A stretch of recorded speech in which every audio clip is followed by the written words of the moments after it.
আইনৰ ঊৰ্ধত কোনেও হ'ব নোৱাৰে, ৰাজনৈতিক দলেও হ'ব নোৱাৰে, এজন ব্যক্তিও হ'ব নোৱাৰে। তো বিষয় এটা তদন্ত চলি আছে আৰু আমাৰ প্ৰশাসনে খুব সতৰ্কতাৰে এই বিষয়টোত আগবাঢ়িছে।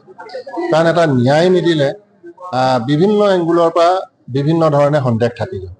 তো সন্দেহটো আঁতৰাবলৈ হ'লে ইয়াৰ এটা মীমাংসা হ'বই লাগে। তো মই ভাবোঁ মীমাংসাটো মানে হৈ গ'লে বেছি ভাল আৰু উচিত তদন্ত হৈ যিটো ওলাই মানে ফাইণ্ডিংছ ওলায় সেইটোহে ৰাইজৰ আগত ওলালে মই ভাবোঁ বেছি ভাল হ'ব।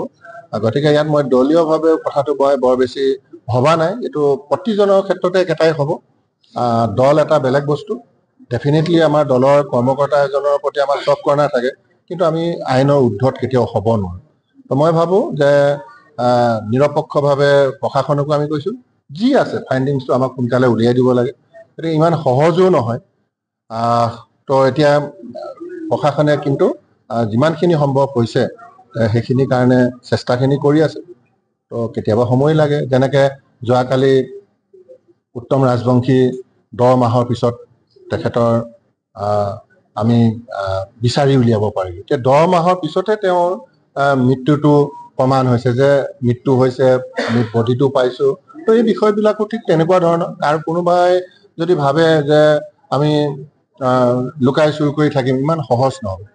তো তেনেকুৱা ধৰণৰ বহুত আমি জানো আমুকে এইটো কাম কৰিছে, কিন্তু তেওঁ যেতিয়া লুকাই থাকে প্ৰশাসনে ইমান সহজতে উলিয়াব নোৱাৰে, চেষ্টাটো কৰে আৰু চবৰে জুৰিডিকশ্যন থাকে।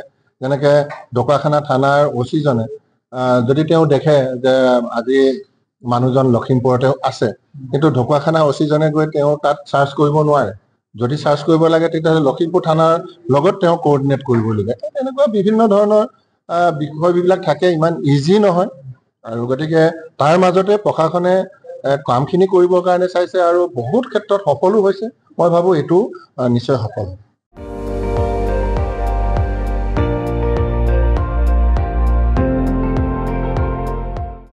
আপুনি চাই আছে ND24, সৰ্বশ্ৰেষ্ঠ নহয় সৰ্বোত্তমৰ দৌৰত।